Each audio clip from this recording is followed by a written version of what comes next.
kati ebiriisa byonna bwe tubifuna kye bayita okuba nutritionally vibrant nga ebiriisa byonna obiyina n'ebiriisa bitugenda bijja mu bimera. Tosobola kugamba nti ebimera tebirina biriisa oba gino emiddo oba ensigo ng'ensolo tezirya nnyama. Katugeze enjovu terya nnyama naye gwogisinga okugejja n'amaanyi. N'olwekyo kati amamera tandika oganywa. Ensi eyagala bantu balamu kubanga bagamba health is wealth. Bw'oba omulamu obeera mugagga kubanga bw'oba omulwadde tojja kukola. Kati mu mbeera eno amamera gajjudde ebiriisa byonna bye weetaaga. Jjukira tetugafumba nako ate tetugafuuyidde eddagala.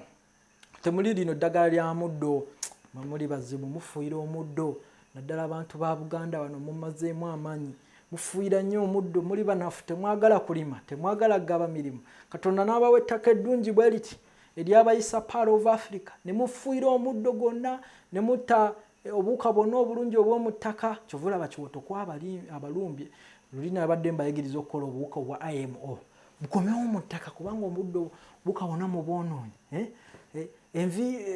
Mujjukira nti omuddo gukola ng'enviiri z'ettaka.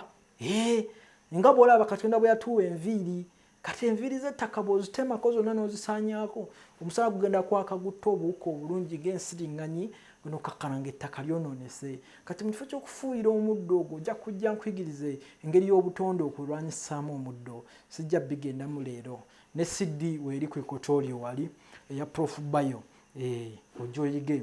Naye nga amamera gano gajjudde ebiriisa ebizimba omubiri. Ate amamera gano gayamba ku buwuka obulungi. Obuwuka obulungi bwe bayita probiotic bacteria. Abasajja abasinga obugezi balina ebintu bye balya ebiri fermented. N'abajjajjaffe balina ebintu bye balyanga ebiri fermented nga bwe walabanga bongo nabayigiriza wano kugataliiko nfuufu okukola cabbage. Cabbage nga muzitaddemu omunyo osala cabbage n'ogisalamu ekitundu n'ekirala n'omansako omunyo n'ogizaawo n'ogisiba mu caayi n'oteeka ku lulagala n'owanika mu ffumbiro oba okoze kye bayita sauerkraut. Sauerkraut ye cabbage erimu omunnyo. Abajamani bwe bagiyita bagiyita ttunzi nnyo era nze ndaba wano abalimi ba cabbage nga bakaaba twakakayire ne ŋŋamba lwaki tebajja ne mbasomesa. Mu mbeera eyo ebintu ebiri fermented kati ng'amamera gano engeri gye galeeta omutunzi gaba ne enzymes era gayamba ne probiotic bacteria. Bwe buwuka obwo obulungi obuzayiza kano akawuka aka H. pylori. H. pylori oba Helicobacter pylori kafuuse Helicobacter pylori kazinya Abannayuganda amazina amaggunju. Bwe bagenda emmanju babwatuka bubwatusi noweekanga gamba Zebidayo abadde kikumba ali mmanju zo gamba muzisaayise kumbe olubuto luleekaana alinga generator. Talina buwuka obwo buwuka bungi nnyo buleeta gaasi buli obubi bu H. pylori oba enfaana embi.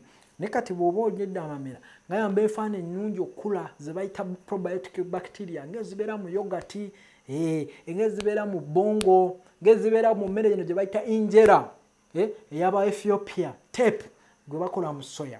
Kati n'amamera bwe gali nywako mu mazzi gayamba obuwuka obulungi obwo bwe bubaamu mulunda mukyenda bwe bukulwanira entalo nga bannaffe abalokole bwe bagamba nti Yesu ajja tulwanira entalo nze sirwana ntalo Yesu yanwanira dda. Ate pawuda w'amamera ono mulungi nnyo eri abakyala abasinga balwakinga folic acid. Folic acid oyo ayamba nnyo oba ze bayita folate ziyamba nnyo omukyala okuzaala omwana nga talina bulemu ku bwongo nga talina kye bayita birth defect oba engalo ziri 6 nga ate abantu babeera na 5 oba extra chromosomes endaga butonde eziyitiridde zimuleetera okuba omwana mawaya. Omwana olaba ayiwa endusu ne bagamba alina chromosomes nnyingi. Kati okweziyiza ebintu ebyo omuzadde omukyala ng'ali lubuto ng'era ne waba amaze okuzaala ng'ayonsa yeetaaga okunywa ku mamera. N'alema kuzaala abaana balina mitwe minene, n'alema kuzaala abaana ng'amagumba malema galimu enkobogo, obwongo tebutegeera, ayiwa endusu, sikini tetegeerekeka, alina bi athima, alina ekituli ku mutima. Ebintu ebyo mubijjukira ebya Maria Goretti Nabbuto nasooka okulaba ku kisa ky'Abannayuganda. amamera gano galina folic ezo naddala abakyala ab'embuto oluusi oli folic acid omukolerere balina omukolera kutaasa kubanga oluusi tulya bubi n'otasobola mufuna oyo w'obutonde naye oluusi bw'oba bawunyiza oli omukolerere wana naffe bali bannaffe bamagulu meeru ogenda okakana aleeta acidity mungi omudda folic acid kati wayitiriza acid omungi omukyala oluusi kimufoosinga okunoonanga ku ttaka lya toyireti nakomba ku ttaka n'ayoyaayoya ettaka ly'ekiswa n'ayagala ettaka eriwunya kubanga omubiri gwagala afune ku minerals akendeeze ku acid ono kati okwewala embeera yonna onywenywera powder w'amamera omukyala ng'olina abaana baba balina sikosero nabo beetaaga nnyo folic acid beetaaga nnyo vitamin C beetaaga nnyo nakyo forex zino oba mumanyi nga folic acid akijja kuyamba omwana naddala wa sikosero batera nnyo okufuna pain naddala mu biseera by'enkuba bakiyita pain crisis obutafaali buli obwa omusaayi bwe bayita red blood cells engeri gye buba obulema bugenda ne bwegatta ne bukola kyeta aggregation ne bukola road blocker gino okulaba ng'omwana bumukwatidde mu musuwa n'afuna obulumi obw'amaanyi ennyo kati okwewala embeera eyo omuwaku powder w'amamera kubanga alina ne natural iron era buli muntu ageetaaga mu ofisi oteekawo powder w'amamera oteeka kajiiko mu mazzi nga weenywera ensi kweyagala osenako akajiiko kamu nga weeteeramu agita tagiwoomya kaneenywere nange nkyayagala okuba omulamu Prof Bio mukenkufu akontola bukontozi amiina ekintu nga weenywera ku powder w'amamera teeka mu mazzi g'onywa tegalina testi yonna tegali nga ddagala gajjudde ebiriisa kitegeeza omwana gwoleka ewaka obamanyi abakozi oluusi tebalabirira abaana teekako amamera atiisi ne bw'anaafumba obubi oba tamuwadde mata naye bw'anywa ku mamera ajja kukula bulungi nga bwe muutera okuwa abaana abo batodola obumonde mwana mulabirire bulungi era naawe olina mukenenya ekiri atabaala kino ekirya n'asigadde ewaka omanyi obulwadde oba buyita human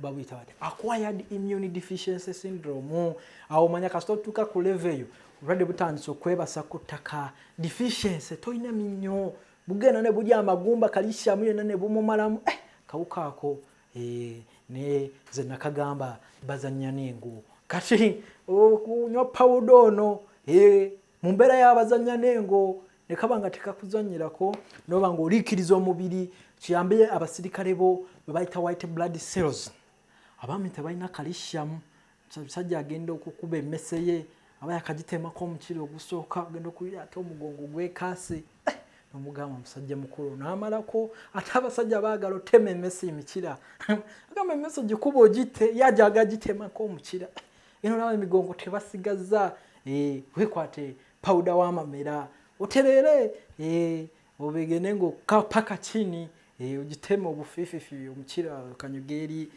bakuwa eggombolola nti musajja wa kabi nga wenywedde ku powder w'amamera era powder w'amamera agenda kuyamba nnyo abalwadde ba sukaali n'abalwadde ba pressure kubanga ku pressure akendeeza cholesterol amasavu amabi amasavu amabi aga amabi kubanga alina zibayita beta acetylcholesterol ezo ziyamba okujja amasavu amabi nga bwolaba obutiko bwe bukola mu mutima ate mu basukaali ayamba okwendeeza insulin resistance butafaali buggalawo insulin n'atayingira kati powder w'amamera ayamba insulin okuyingira ebintu ne bitambula bulungi nnyo ate gwe ateebaka powder w'amamera musufu muzibu nywako ofune kye bayita zi delta waves mu bwongo kikuyambye okubutafuna insomnia obuteebaka so mu mbeera eyo amamera balungi nnyo naawe eri omukyala avaamu embuto galina vitamin K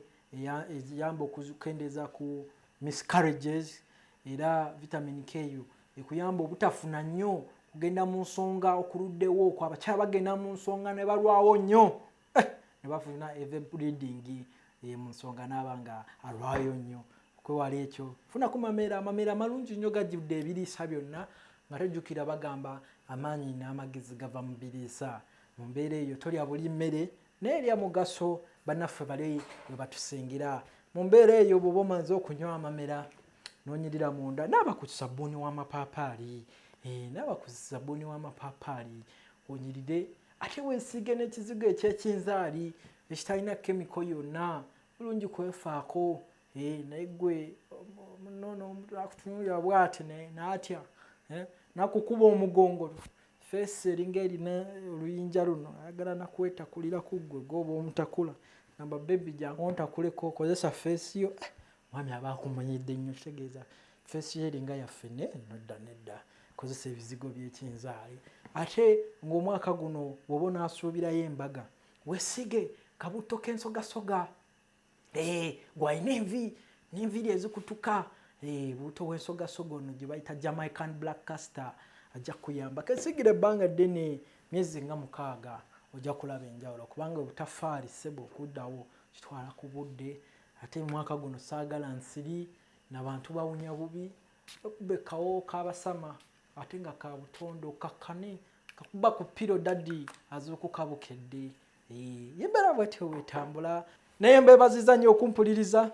Nsigadde nga nze omukenkufu Funyansi Julius okuva mu kitongole gaggadde ekisinga research mu nsi muno ekya Prof Bioresearch.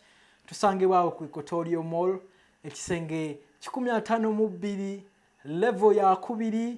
Omwaka guno gukozese ojja osome oyige, osome buli Lwakubiri n'Olwomukaaga, era onyone ku mamera obwongo obukoleko medulla oblongata, ogikoleko ebe ng'ekola bulungi nnyo.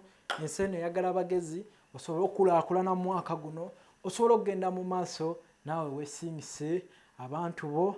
Anti Prof Bioresearch tukontola bukontozi.